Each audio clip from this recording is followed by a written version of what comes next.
Welcome to a short demo about the University of Virginia's Student Information System. In this demo, we review student finances, including how to review your student account and make payments. In the Finances section, you are immediately informed as to whether there are any charges on your account and whether they are past due, current due, or future due. Current due charges are those charges due in the current calendar month. Future due charges, as the name suggests, are those charges due in a future month. Click on Account Inquiry. This displays a summary of your student account and provides a term-by-term breakdown of your balances. Click on the Activity tab for the details of transactions. You can select to view by term or for all terms. Please note that if you have multiple pages of information, you may view all or scroll from page to page. Click on the Charges Due tab to see any charges on your student account with their corresponding due dates. Click Payments to see any payment activity. If you have applied for financial aid or will be receiving any outside scholarships, click on the Pending Aid tab to see a breakdown of awards from UVA and outside sources. If you are a financial aid recipient, you may wish to click Account Services to access the Student Permission tab. From here, you may authorize the university to use your federal financial aid funds to pay off certain types of expenditures. As a student, access to Quick Pay at UVA is available through the Student Center. You will see your account activity and make payments electronically through Quick Pay at UVA. Please first ensure that you allow pop-ups on your browser before you click on the link. If nothing happens when you click on the Quick Pay link, you still have pop-up blockers that are enabled. Check both your browser settings and any toolbars that you may have on your computer to ensure they allow pop-ups from this site. Once in Quick Pay, you can view your current account activity, current statement, the most recent term statement, and any statement history for prior statements. The current account activity is the most up-to-date information available about your account. You may also wish to set up parents or other individuals to access your account information in Quick Pay at UVA. Once in Quick Pay, click on the Authorized Payer link. Then click the Add New button and enter the information requested. You will create the authorized payer's login name and password and must provide their email address to establish them in Quick Pay.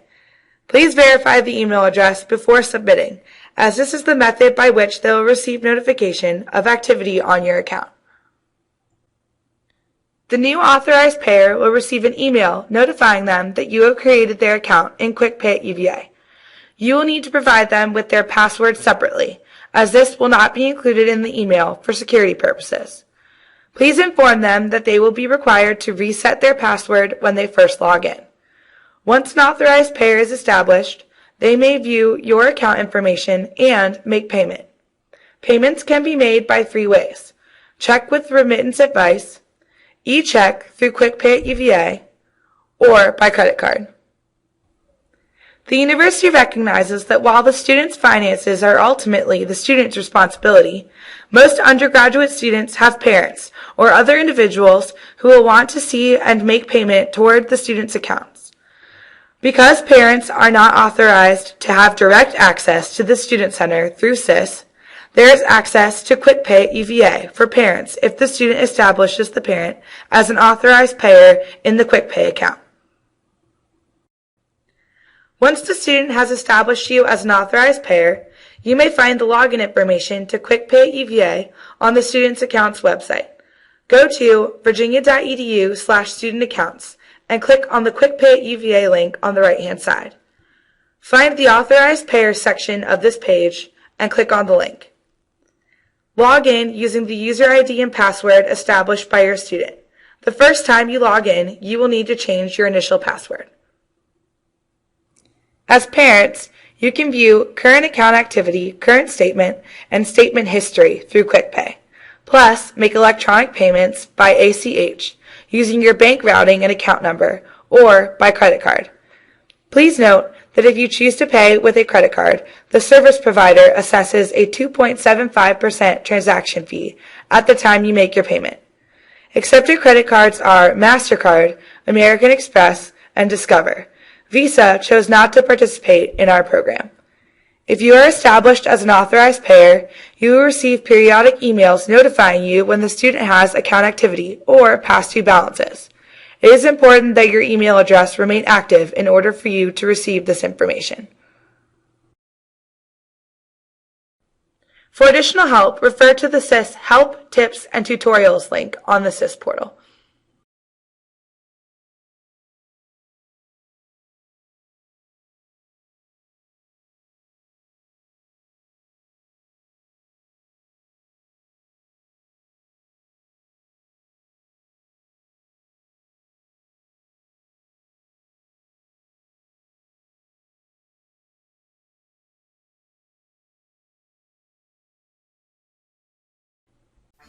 "12 Keys to Making Better Decisions About Your Personal Finances." Did your parents teach you to be a smart money manager? If so, consider yourself lucky. Most parents will talk to their kids about the birds and the bees, but not about budgets and CDs. They must assume we'll pick it up on our own, which is how most of us learn about personal finance. The Irish writer and poet Oscar Wilde once said, "Experience is simply the name we give our mistakes." Unfortunately, this is how many of us learn to be better money managers. We make mistakes like maxing out our credit cards, learn the consequences, and become smarter about money. Keys to making better decisions. If you'd rather not learn how to make good financial decisions by making bad ones and learning from them, there are some keys to making better financial decisions. Be brutally honest with yourself. If you're not careful, you can fool yourself into making some really bad financial decisions. For example, you could decide to borrow from your 401k because, heck, you'd be paying interest to yourself. Or you might buy furniture you don't really need because of the lure of zero-interest financing. These are the kind of decisions where you could be deceiving yourself into financial problems. Be brutally honest with yourself about all of your decisions and the motivations behind them.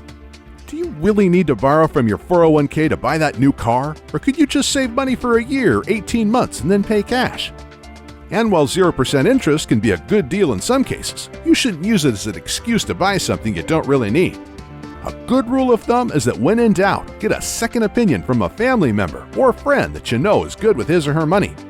As George S. Clason once wrote, "It costs nothing to ask wise advice from a good friend." Watch out for fees. There are almost always fees attached to things that have to do with finances, credit cards, banking, investments, and other financial products. It's absolutely critical to keep fees low, especially when it comes to investing. Making money in the stock market is tough enough by itself without paying fees that wipe out your gains. Use cash, not credit. Whatever you do, don't finance your lifestyle on credit. Credit card debt can just ruin your life. Pay cash for everything from groceries to vacations to cars. If you need to make sacrifices to pay cash, do it. Using credit to buy things is the equivalent of stealing money from yourself in the future. Every cent you borrow must be paid back, and often at a very high interest rate. As the Persian poet Omar Khayyam wrote, "Take the cash and let the credit go, nor heed the rumble of a distant drum." Save a dime out of every dollar. This is very simple, but very powerful. Make a habit beginning right now to save at least 10% of your gross pay. Save 20% or even more if possible. If you don't doubt what this can mean to your life, read the book The Richest Man in Babylon by George S. Clason. Think long-term. Ours has turned into a get-rich-quick society, but if you really want to build lasting wealth, you need to think long-term as you make your financial decisions. This puts everything into perspective, from a $4 latte at Starbucks to how much you should invest in your 401k. As an example of this, if you think long-term, you would realize that a daily $4 latte eventually adds up to $21,056 over 10 years. And investing $1,000 a month beginning at age 25 instead of age 35 generates $1.7 million more by age 65. Learn to live with uncertainty. While you may think you should avoid uncertainty like the plague when making financial decisions, the problem is that it costs a lot to avoid it.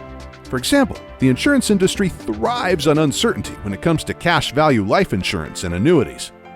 However, some protection against uncertainty is unavoidable, such as term life insurance and auto insurance. Be sure to think twice before spending a lot of money in return for guarantees. For example, this concept can be especially important if you are evaluating an annuity. Annuities can be part of some financial plans, but there are always fees associated with these products, and they tend to limit the upside. An annuity will generate a constant stream of payments, but at a high cost. The key here is to think carefully before spending a lot of money to avoid uncertainty. There are rewards to learning to live with it. Keep things simple. There's an old rule of thumb that the more complex is a solution, the less likely it is to be your best option. For example, in most cases, term life insurance is a better investment than complicated permanent life insurance products. And index funds are generally better than more complicated actively managed funds. One simple way to invest is in funds or EFTs, as this is usually better than complicated insurance products that have an investment component. In other words, all things being equal, simple is most often better. Harness the power of compounding. It's important to harness the power of compounding. Once you understand it, you can better evaluate your financial decisions to make sure they take advantage of it and not ignore it. If you're not familiar with compounding, this is where you earn interest on your investment and then interest on that interest. For example, if you started with $100 and added $100 a month at 2% interest, you would have $1,313.08 at the end of year 1, and then $2,550.64 at the end of year 2, and not just $2,500. Always consider the power of compounding, whether it comes to paying off debt or how you need to be investing today. Do the critical things first. Don't put off the big financial decisions. Begin every day thinking about those things you need to accomplish and get to the important stuff first. Don't put off actions such as preparing a will, investing for retirement, or buying life insurance. When you do the critical things first, everything else would just be much easier. Take responsibility for your actions. Despite what the politicians might want you to believe, you are not a victim. These people may tell you that the problem is corporate America or that the system is rigged, but the results are the same. It makes us feel helpless. This is all nonsense that's created to score political points rather than moving the country forward. Never play the victim. Learn to think outside the box. Do you tend to view financial decisions in black and white?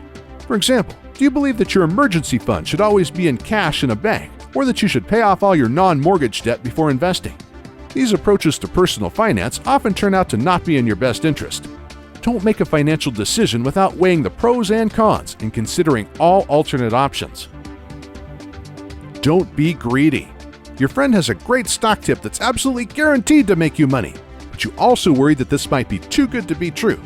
When this is the case, it usually is. Whenever you're faced with one of these deals, you need to monitor your own emotions. You may be tempted by a get-rich-quick mentality, but think twice before acting, as these deals often don't turn out well. If you need help with credit card debt, National Debt Relief offers a free debt consultation to help with credit card problems. Call 888-866-0778 or visit nationaldebtrelief.com today.